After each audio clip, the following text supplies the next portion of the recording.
sorry about my long absence. I'm in the middle of exams.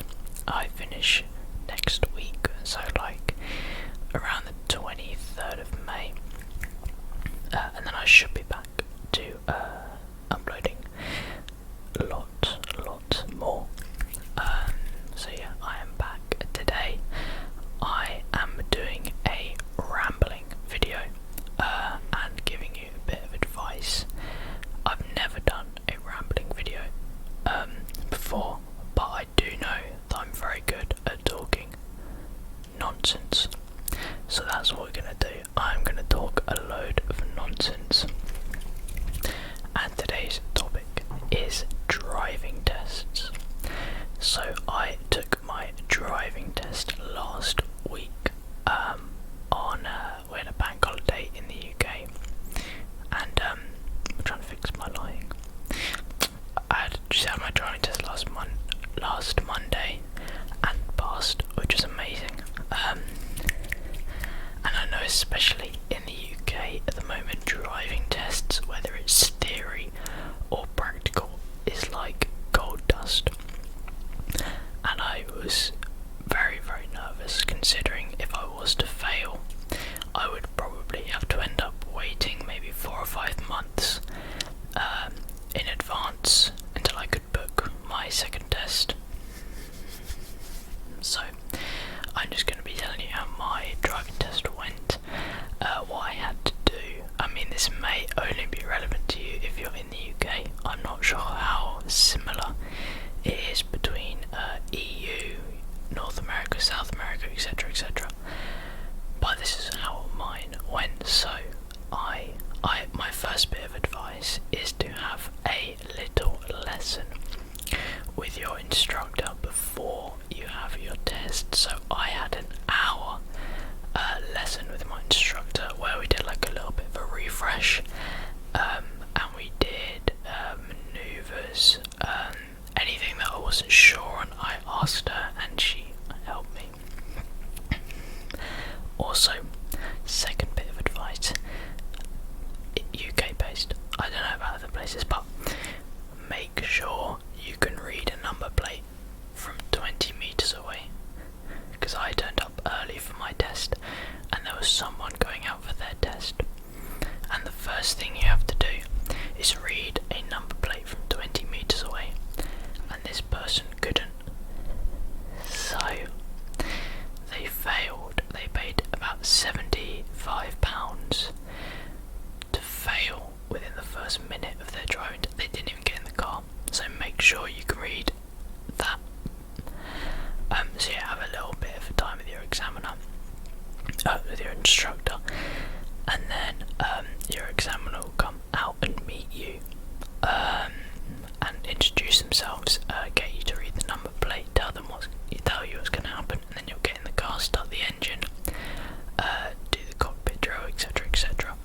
And then the examiner will explain to you what's going to happen in the test. They'll first ask you a tell me question. Now my tell me question was tell me how you would check your brakes. No, tell me how you would check. I think mine was brakes. And then you answer the question. Now, I'm going to be honest, I can't really remember the answer, but it's something like make sure your brakes aren't spongy or slack and the car doesn't pull to one side. Something like that. And then they'll ask you a show me question. So, show me how to clean the front window, show me how to clear the back window, show me how to put the window down, etc. So make sure you learn all of those as well. And then I started with some independent driving on the Sat Nav, and they use like a TomTom. For me, they use a TomTom Sat Nav, and I don't really listen to the Sat Nav, to be honest with you. I'm much more of a visual driver in that I will watch the Sat Nav and see, two more, and then I'm turning right, rather than listen. I listen on a roundabout sometimes, but that's kind of it. Sorry. Also, don't panic. I know I was a little bit stressed out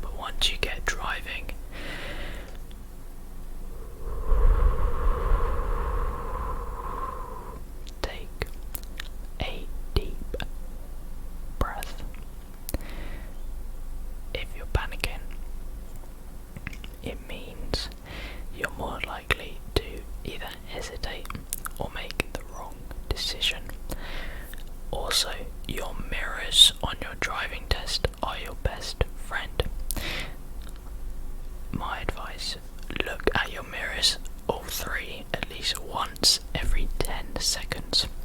So a quick little, which should be fine. It shouldn't need any more than that. And then the manoeuvre will come. You should have practiced this anyway with your instructor. My manoeuvre was one of the easiest. I got a pull up on the right and reverse 2 cast lengths, but you can also get a forward bay park, a reverse bay park, and then a reverse parallel park.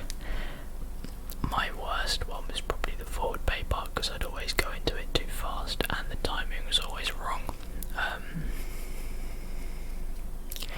Out of the parking, I think I probably would have preferred the reverse bay park, but parking up on the right and reversing is the easiest one. So if you get that one, make sure all you're doing, make sure you align your car as you pull up on the right. So all you have to do is keep your hands on the steering wheel and reverse slowly and just check all your checks all the time. Okay, good. And then I also had to perform the emergency stop. When you do your emergency stop before you pull away again, make sure to do all your 6 observations. 1, so back, blind spot, mirror, front, mirror, blind spot, and then pull away. Be safe. And then he told me some directions for the last 20 minutes. So keep going straight unless he tells you to go, or she tells you to go somewhere else. And then we got back to the test centre. I think the test took about 40 minutes, but mine was as I said, a bank holiday at 8 AM, so the roads were completely dead. There was nobody on it. So maybe that if there is traffic, it might take a little bit longer, or you may have to do less driving as long as you're not stalling. Less driving, so it's pros and cons. But yes, and as for your theory, I'll talk about that as well. So I passed my theory in September.